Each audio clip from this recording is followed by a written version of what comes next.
Non dimenticare di iscriverti al nostro canale per vedere altri video e di mettere mi piace. Can Yaman, non mi sono adattato al successo, è il successo che ha dovuto accettarmi.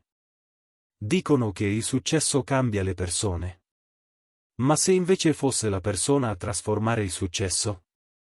Diventare uno dei tanti volti che vediamo ogni giorno sui social è facile. Ma farsi dimenticare il volto e imprimere nella memoria l'atteggiamento è cosa per pochi.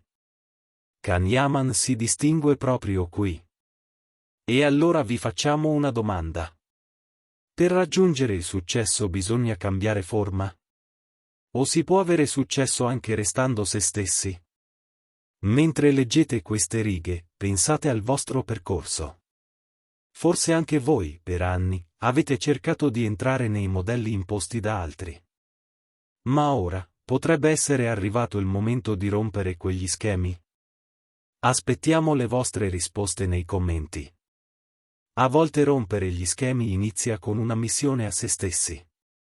In televisione in Italia, faceva record di ascolti, mentre in Turchia la stampa lo criticava per essere troppo europeo, troppo libero, perfino troppo autentico. Il suo volto non è cambiato, il suo stile nemmeno. Ma col tempo, quella libertà tanto discussa è diventata un'autostima ammirata da tutti. Can Yaman inizia così. Da me ci si aspettava sempre che mi adattassi a uno stampo. Comportati così, vestiti in questo modo, parla in questo modo mi dicevano. Ma io non ho mai vissuto secondo schemi predefiniti. Per me il successo non è perdersi nei confini disegnati dagli altri, ma ignorarli e tracciare il proprio percorso. Per capirmi, dovete prima disimparare ciò che pensate di sapere. Un tempo lo criticavano per essere troppo vistoso, troppo sicuro di sé, troppo europeo.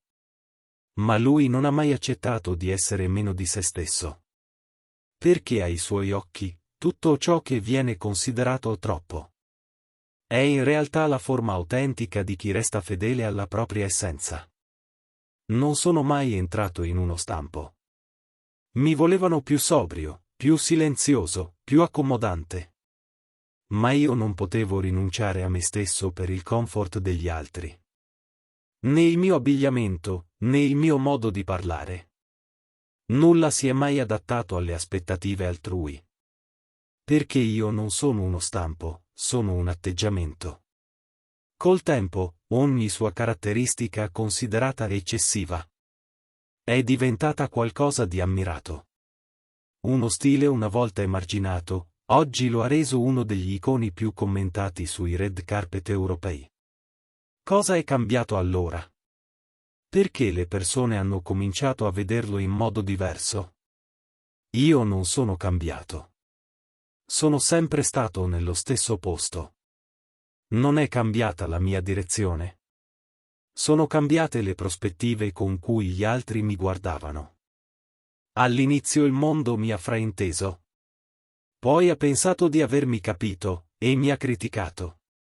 E infine, senza davvero capirmi, si è ritrovato ad ammirarmi. Il successo spesso insegue chi si sacrifica. Ma a volte è costretto ad accettare chi resta fermo nella propria verità. Proprio come è accaduto con Can Yaman. Mentre loro cercavano di prevedere cosa avrei fatto, io avevo già tracciato la mia strada. Forse all'inizio ero solo. Ma alla fine quella strada si è popolata. Perché io non mi sono adattato al successo? È il successo che ha dovuto adattarsi a me. Non ho mai vissuto secondo le etichette che mi sono state affibbiate. Né i miei vestiti, né le mie parole, né il mio aspetto. Nulla si è mai modellato secondo le aspettative degli altri. La mia strada era mia. E quella strada non riguardava l'adattarsi, ma il superare gli schemi. Non mi sono mai adattato. Non ho mai fatto come facevano tutti. Dicevano che non ce l'avrei fatta, che con questo stile non avrei funzionato nel mio paese. Ma oggi non sono io ad essere cambiato, sono cambiate le opinioni. Non ho mai cambiato direzione. Non sono io ad essere cambiato. È cambiato il modo in cui la gente mi percepisce. Ciò che oggi applaudono è ciò che ieri criticavano. Stando fermo nel mio posto, ho capito una cosa col tempo.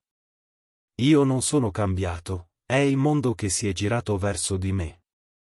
Come una bussola, ho sempre indicato la stessa direzione. Mentre loro cambiavano le mappe, io restavo fermo. Il tempo è passato, le geografie sono cambiate, le percezioni si sono evolute. E alla fine hanno capito. Non ero io a dover cambiare.